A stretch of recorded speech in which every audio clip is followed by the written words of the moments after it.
O dom da vida, o mistério da morte, a experiência do sagrado. Desde os primórdios da vida, a religião acompanha o homem em sua busca constante de si mesmo. Antigos profetas e mitos ancestrais, rituais e símbolos, sacerdotes e fiéis. Entre os lugares sagrados e tradições milenares, esta é uma viagem através das principais religiões, os cultos e as filosofias espirituais do mundo. Até o descobrimento do antigo bem que se esconde nas raízes da fé.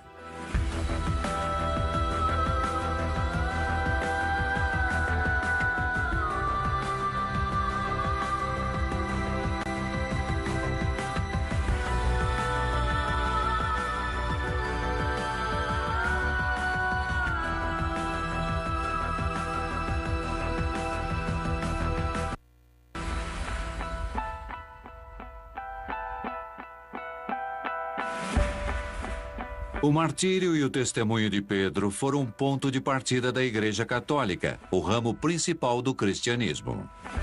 Atualmente, esta comunidade guiada pelo Santo Padre é formada por cerca de milhões de fiéis espalhados por todo o mundo. Mas quem foi Jesus? Que efeito seu amor produziu nos homens?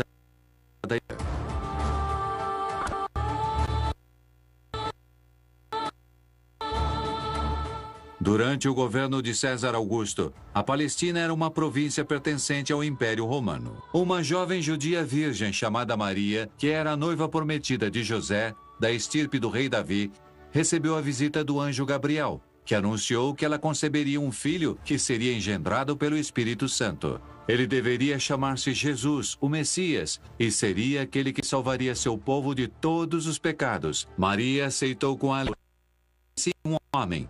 Deu luz a Jesus. Junto com José, o criaram em Nazaré, até que ele completasse 30 anos, quando começou a dar o testemunho da mensagem de Deus, sobre seu amor incondicional pelos seus filhos, através de suas parábolas. Do Deus, um reino a serviço ao próximo, misericórdia de humanidade e pobreza de espírito.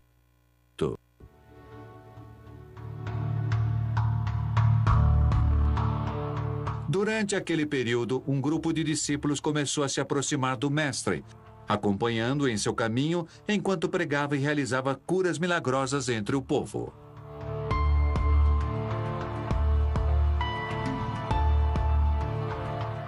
Jesus instituiu o que se chama de colégio apostólico. 12 pessoas, as quais ensinou particularmente durante toda a sua vida. Dentre os 12, o Evangelho ressalta claramente a figura de Pedro como chefe desse grupo, que de fato vem sempre lembrado em primeiro lugar. O anúncio da Boa Nova atraiu sobre Jesus a suspeita e o ódio, tanto dos sacerdotes como dos fariseus, Deus, a qual se deve temer e venerar através do respeito à lei. Tendo sido abandonado inclusive por seus discípulos, Cristo foi capturado por causa da traição de um dos 12, Judas. Foi julgado e logo crucificado no Gólgota. Jesus morreu invocando ao Pai e pedindo que perdoasse aos seus algozes enquanto o céu escurecia e um terremoto sacudia a terra. As Escrituras se cumpriram quando, depois de 3 dias, o sepulcro onde seu corpo havia sido depositado foi encontrado vazio. Jesus havia ressuscitado. Nesse momento, os discípulos estavam desalentados, convencidos ainda de que o Filho de Deus devia ter sido um guerreiro invencível, cheio de glória e que devia ter libertado seu povo da servidão. Deve ter sido um momento terrível quando os apóstolos compreenderam que Jesus, em quem acreditavam, havia aparentemente falhado e tinha sido crucificado. Jesus não foi o derrotado, mas sim o vencedor, com uma força até a cruz, até dar a vida. E este é o momento máximo da presença de Deus na história em forma de amor. Cristo apareceu diante dos apóstolos durante 40 dias depois de sua crucificação, dando assim a enésima prova de sua vitória sobre a morte. Antes de ascender ao céu e retornar à casa do Pai, Jesus encarregou a seus discípulos a missão de continuar com sua obra de anunciar e testemunhar o Evangelho. Dentre eles, o Messias elegeu Pedro como a pedra sobre a qual edificaria a sua igreja, apesar deste ter renegado o Filho de Deus durante sua captura. Aquele foi o nascimento da forma de cristianismo conhecida como catolicismo. Podemos dizer que o cristianismo é católico, quer dizer universal. A palavra católico dá todas as raças.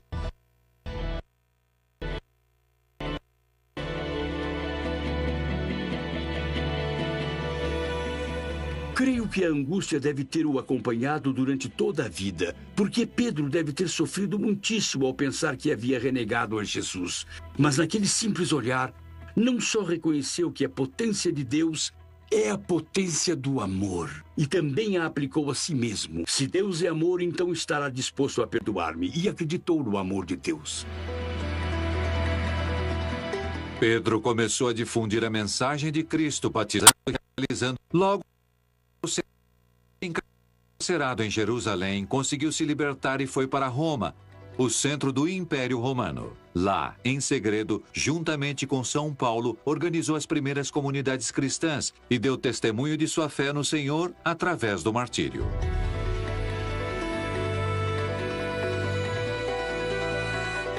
Durante a perseguição de Nero, entre os anos 64 e 67, foi assassinado o chefe dessa pequena comunidade nascente. Pedro, então, em Roma, sobre o Monte Vaticano, foi crucificado. E antigos testemunhos relatam, inclusive, que ele foi crucificado de cabeça para baixo, porque não se sentia digno de ser crucificado como mestre.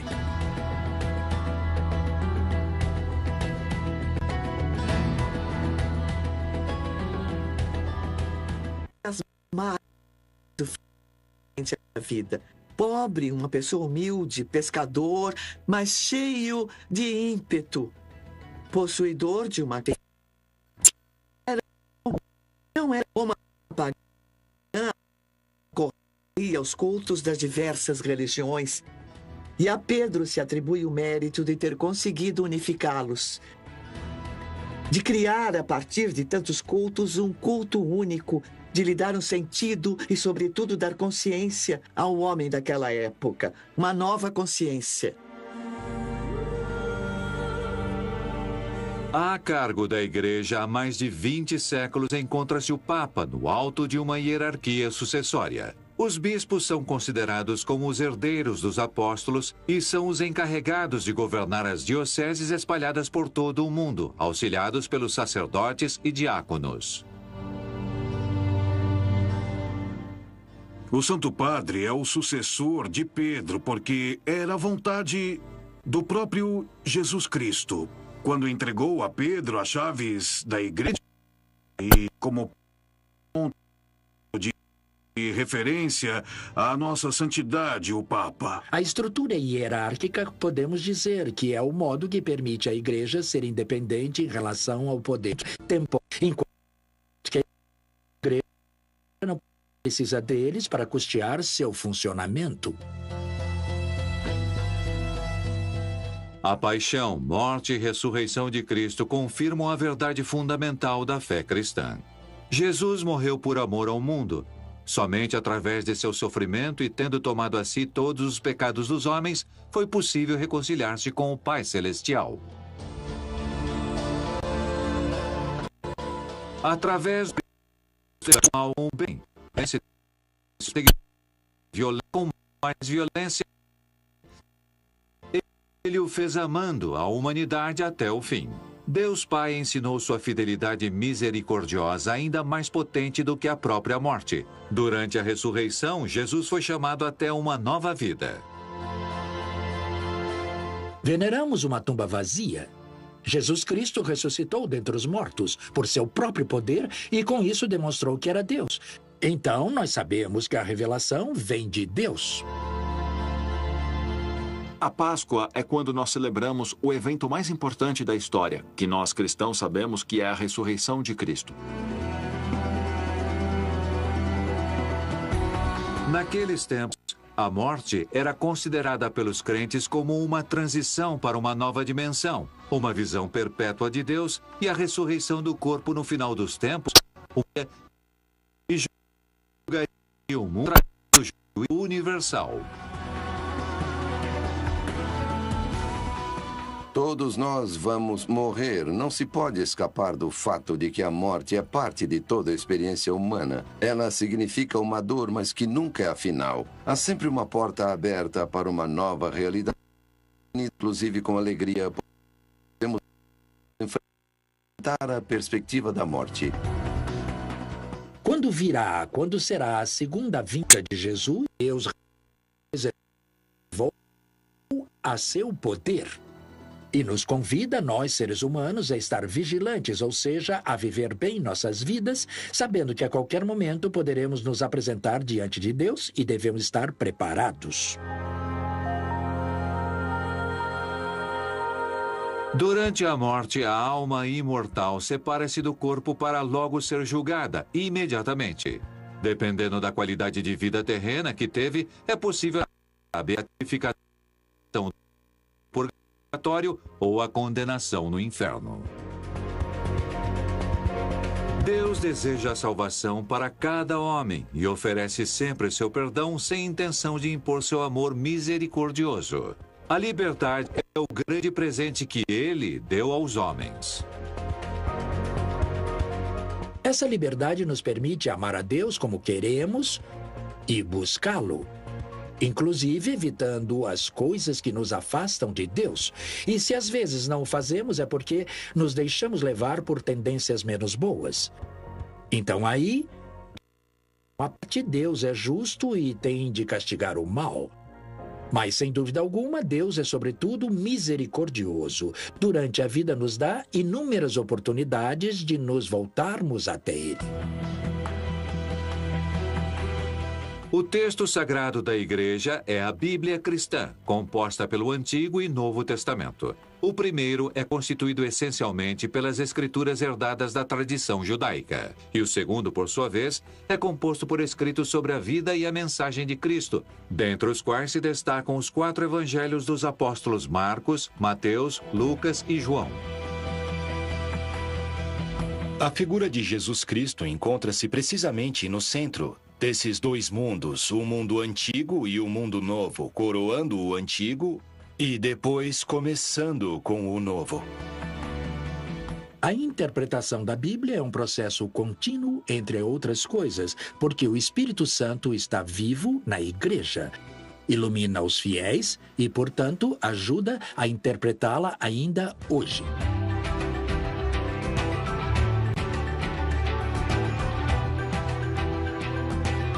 Roma é o centro espiritual e organizador da Igreja Católica. De fato, a Santa Sé, localizada no Vaticano, é o lugar onde residem tanto o Santo Padre quanto o Colégio Cardinalício.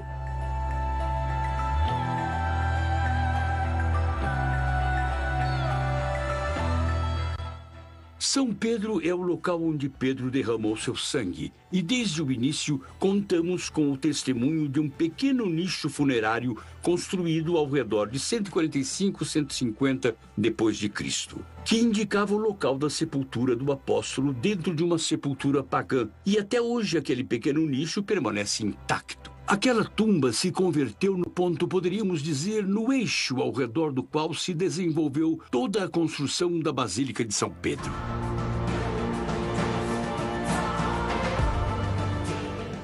Paulo foi martirizado ao sul da cidade, não muito longe de onde hoje em dia se situa a Basílica de São Paulo. E seu corpo foi trazido até um cemitério próximo ao rio Tibre, sendo aí enterrado em uma tumba simples. Cerca de uns 300 anos depois, foi construída a primeira basílica, graças à luta do imperador Constantino, que incentivou a tolerância e assim fomentou o cristianismo.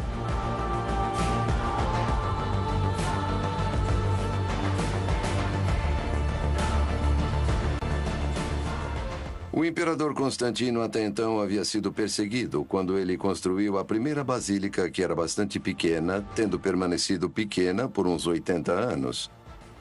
Devido à grande quantidade de pessoas que haviam se convertido ao cristianismo, ela foi demolida e se construiu uma segunda basílica. Era enorme, devido a um incêndio ocorrido sendo substituída pela atual. Assim, a basílica está aqui por cerca de 1.700 anos e sempre tem sido um lugar de peregrinação para os cristãos, devido à importância de Paulo dentro da tradição cristã.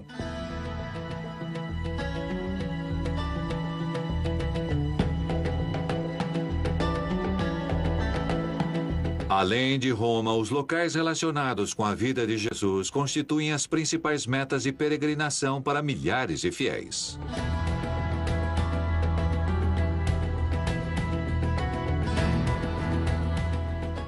Jerusalém é como o ponto central, um ponto de chegada. Mas, em certo sentido, também é um ponto de partida da fé cristã. O Monte Sião, o primeiro lar dos cristãos. O Santo Sepulcro, atualmente coroado por uma basílica que de fato se remonta às épocas medievais. O Horto das Oliveiras, os cristãos vão até esse lugar para orar e, sobretudo, para recordar a traição sofrida por Cristo. E temos a cidade de Magdala, às margens do Lago da Galileia. Era uma das principais.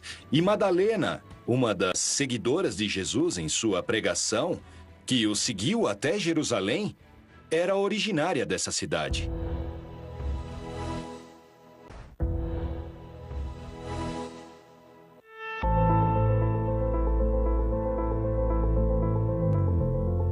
Logo ao ser escolhido por Jesus Cristo como a pedra sobre a qual edificaria sua igreja, Pedro organizou as primeiras comunidades cristãs em Roma, onde morreu martirizado. O Papa representa o seu sucessor, sendo o chefe da grande comunidade católica baseada no mandamento do amor. Os lugares destinados à liturgia católica são as igrejas. Sua magnificência expressa na alegria de ter recebido a salvação através de Jesus Cristo. São lugares onde vamos primordialmente ao encontro com Deus, falar com Ele face a face. São locais de oração. É dentro delas que geralmente se administram os sacramentos, os sinais através dos quais a graça de Cristo trabalha e se difunde.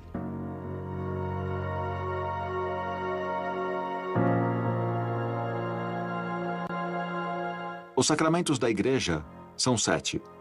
O batismo, pelo qual nascemos para a nova vida. A confirmação, que é o sacramento de força na vida adulta do cristão. A Eucaristia, que é o alimento espiritual. Depois, para sanar as nossas feridas do pecado, vem o sacramento da penitência. E para nos ajudar no momento da morte e de doenças graves, vem a unção dos enfermos. E além desses, há o sacramento do matrimônio, que une um homem e uma mulher em Cristo para abrir-se à vida. E a ordem sacerdotal, em que homens eleitos são configurados com Cristo para poderem servir e para que tornem mais felizes os demais.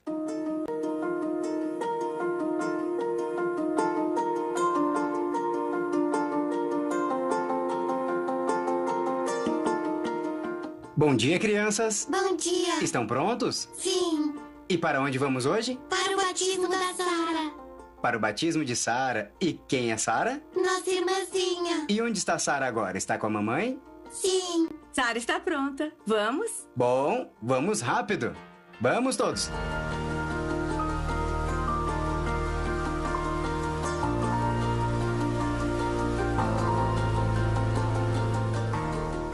Estamos aqui na Itália para batizar a nossa filha mais nova, Sara. Para nós é algo importante porque, através do batismo, nos convertemos em filhos de Deus e passamos a tomar parte da comunidade cristã.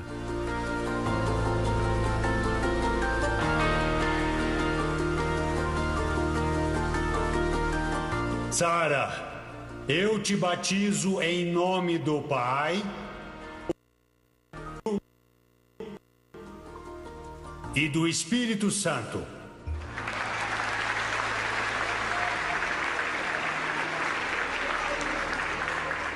O sacramento do batismo é a porta através da qual uma pessoa entra na vida de fé, na comunidade cristã, na comunidade dos crentes, um sinal de que logo irá se preenchendo de experiências e de conteúdo, à medida que a criança vai crescendo em conhecimento e aprofundando a fé cristã.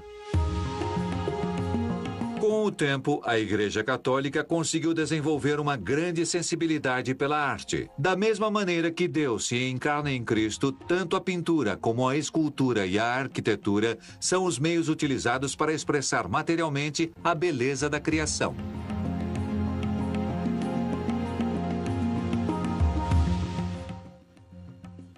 Eu gosto particularmente de uma pintura de Caravaggio que está aqui em Roma, chamada A Conversão de São Paulo. Aquele homem, caído de costas no chão, em uma posição de terror, está, por sua vez, abraçado àquele mistério e claramente Caravaggio tem um talento muito especial para a luz e a sombra. Por isso, considero esta obra particularmente poderosa. O presépio foi introduzido por São Francisco de Assis no século XIII, uma tradição que se mantém ainda hoje e que só se apresenta em cada Natal em muitas igrejas e famílias cristãs. O presépio nasceu do amor que São Francisco sentia por Jesus Cristo, que havia se feito homem, o que o impressionava muito esse mistério de Deus, o Deus rico convertido em pobre. Assim como o feito de a Virgem em ter sido tão humilde e nem sequer tinha uma casa, nenhum abrigo para dar à luz ao seu filho, o Filho do Altíssimo. Com o passar do tempo, a representação do nascimento de Cristo foi se convertendo em uma verdadeira forma de arte. Uma versão genial disso é o presépio napolitano.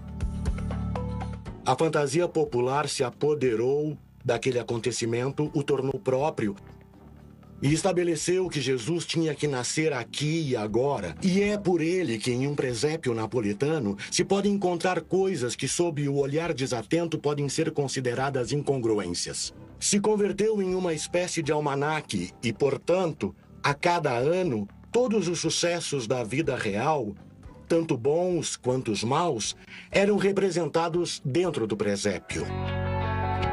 Para a Igreja Católica, o anúncio da palavra é um aspecto essencial de seu credo. A catequese é um processo educativo dirigido tanto às crianças como aos jovens e adultos, para guiá-los até a plenitude da vida cristã. Eu gostaria que estas crianças descobrissem que Deus não é alguém que está no céu, lá longe, e sim que é um Deus que está perto de nós, a quem podemos encontrar em nossas vidas, que está perto de ti, que fala contigo.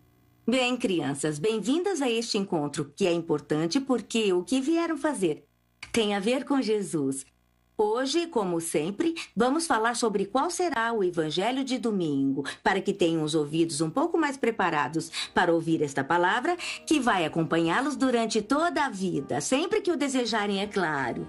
Com isso, todos saberão que sois meus discípulos, se amarem-se uns aos outros. João 13:35.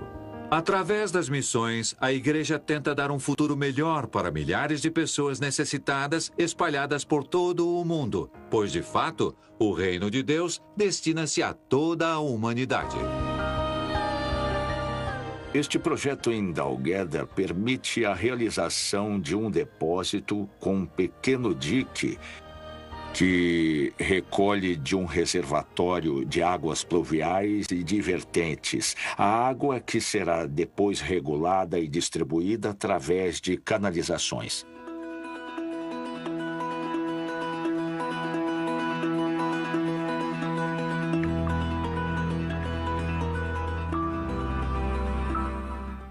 As exigências particulares da vida não são apenas de pão e vinho, e sim um conjunto de interconexões humanas que tem a ver com uma boa vivência social, uma atmosfera e um entorno de justiça, de paz e de amor.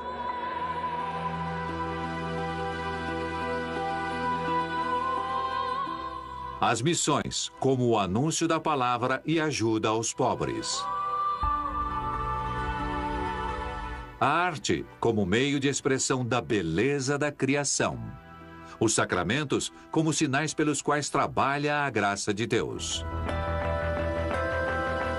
Roma, como centro espiritual e organizacional da Igreja. A paixão, morte e ressurreição de Cristo como a verdade fundamental da fé cristã. O amor de Pedro, humilde servo de Deus que indica o caminho até o nascimento da Igreja Católica.